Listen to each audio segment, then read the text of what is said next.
foolishness is this? One such as I, brought low by the corneate vermin that gnawed our ankles.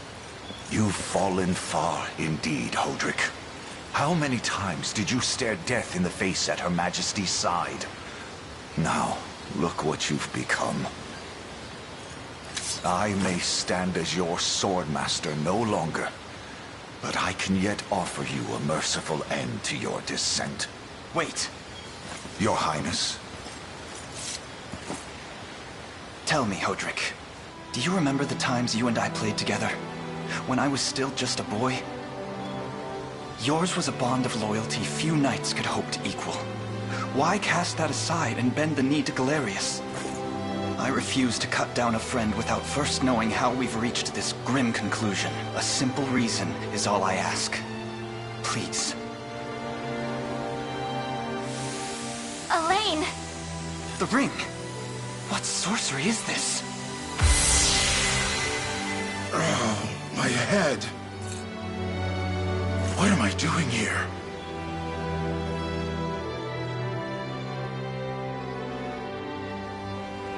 A spell to shackle the hearts of men. 'Tis the only way I can think to describe it, my prince.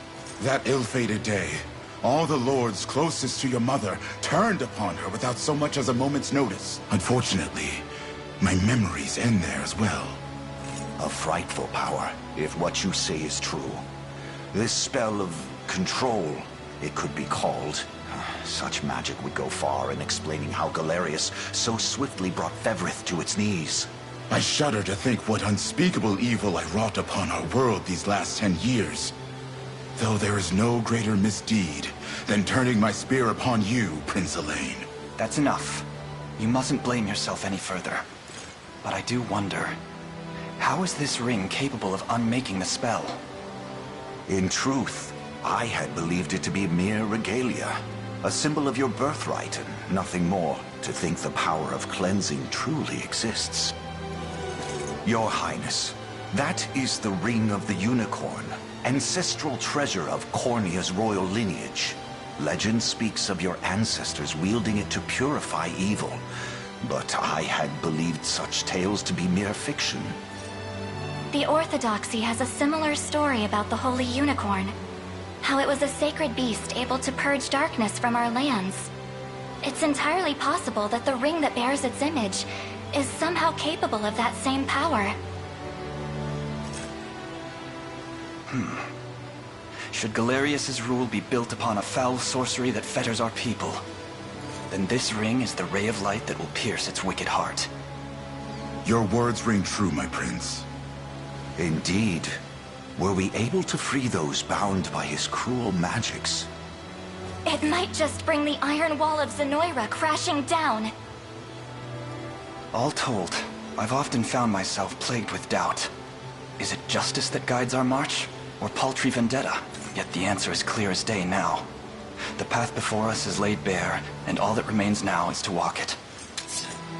Walk it I will, Mother.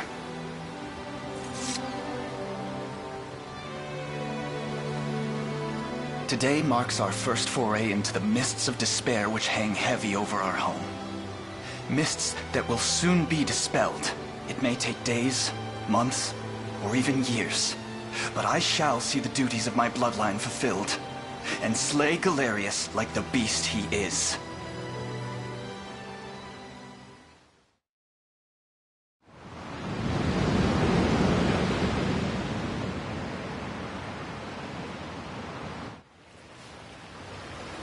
And how does Hodrick fare?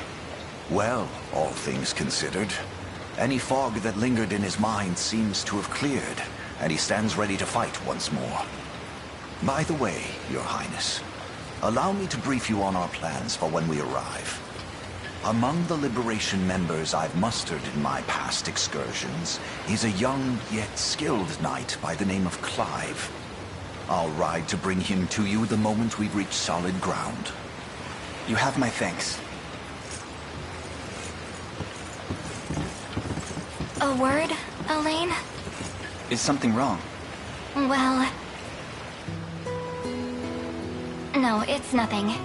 Are you sure? Anxiety will be the death of you if you keep it bottled up like that.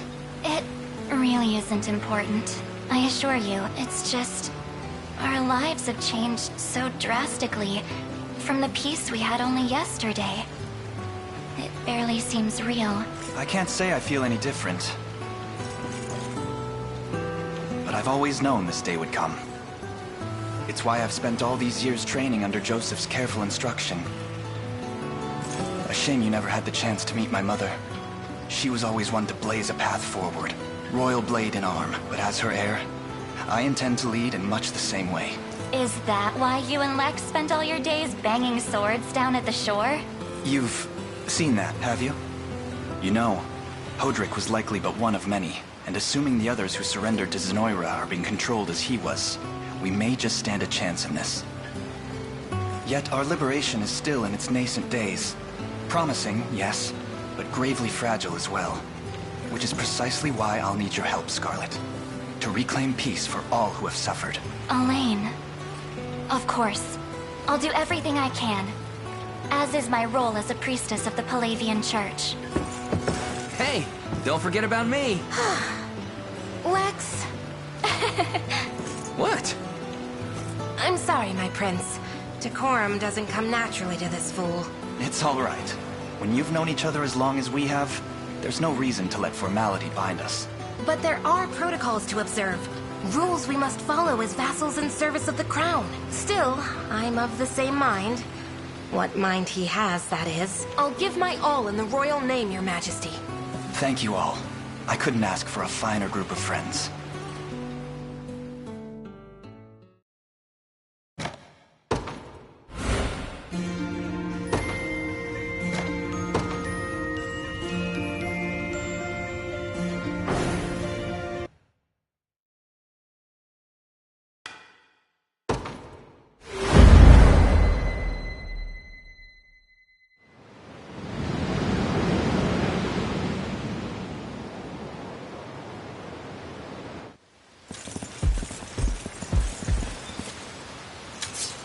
Elaine, why have you stopped? We're surrounded. Not the welcome party I was hoping for.